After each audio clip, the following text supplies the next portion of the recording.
और चलिए खबरों में आगे बढ़ते हुए बात करेंगे। उत्तराखंड उपचुनाव में कांग्रेस का शानदार प्रदर्शन रहा है। मंगलौर और बद्रीनाथ सीट पर कांग्रेस ने शानदार जीत हासिल की है। बद्रीनाथ सीट पर लखपत बुटोला ने जीत दर्ज की है।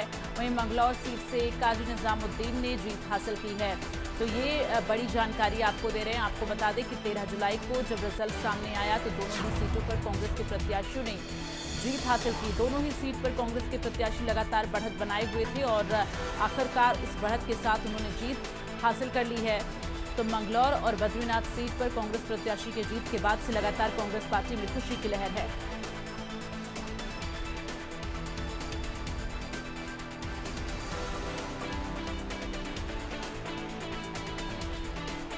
और ज्यादा जानकारी के लिए सीधे चलेंगे। इस वक्त संजय श्रीवास्तव रेजिडेंट एडिटर हमारे साथ देहरादून से लाइव जुड़ गए हैं। संजय जी, जिस तरह से तस्वीरें सामने आई हैं उपचुनाव में, वो कांग्रेस पार्टी के फेवर में रही हैं। अब ऐसे में क्या माना जाए, विधानसभा चुनाव के लिए ये ट्रेलर माना जाए या फिर ये जो जीत है, कांग्रेस पार्टी लगातार ये कह रही है आगे अभी और जो जीत है वो हम हासिल करेंगे?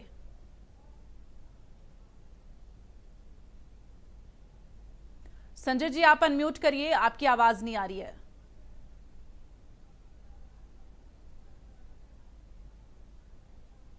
जी जी, आवाज आ रही है?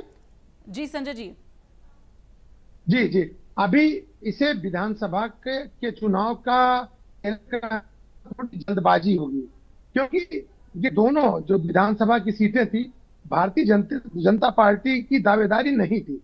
भारतीय जनता पार्टी भले मजबूती से लड़ रही थी, लेकिन एक सीट जिसपे बेंगलोर मंगलौर है, यह मंगलौर सीट बसपा का बेल्ट कहा जाता है। पहले भी इस पे बसपा के ही विधायक रहे हैं और उसको देखते हुए ये माना जा रहा था कि बसपा कांग्रेस की टक्कर होगी।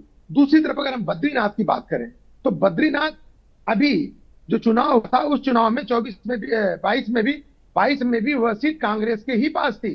कांग्रेस के जो प्रत्याशी थे वह कांग्रेस के नाम पे जीते थे। कांग्रेस से जीतने के बाद लोकसभा के दौरान वह भारतीय जनता पार्टी में चले गए थे।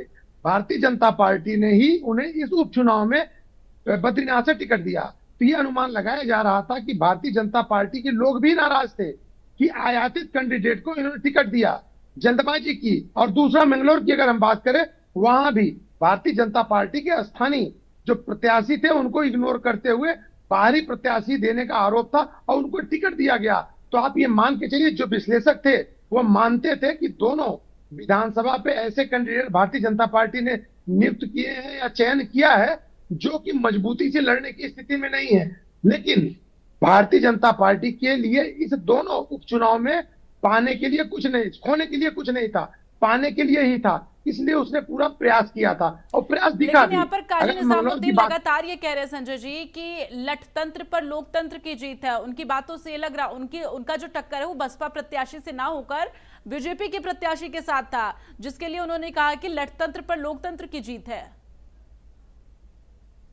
कहने का तात्पर्य उससे था, जिस दिन मतदान हो रहा था उस दिन कुछ ऐसी अप्रिय घटनाएं हुई थी जी। जिसको लेकर के कांग्रेस हमलावर थी। कांग्रेस के सारे नेता थाना चौकी पुलिस के साथ लगे हुए थे। तो वह जो लठतंत्र की बात वो कर रहे हैं बार बार, वह उसी को लेकर कह रहे हैं। और कहीं ना कहीं दिन में जो घटना घटी है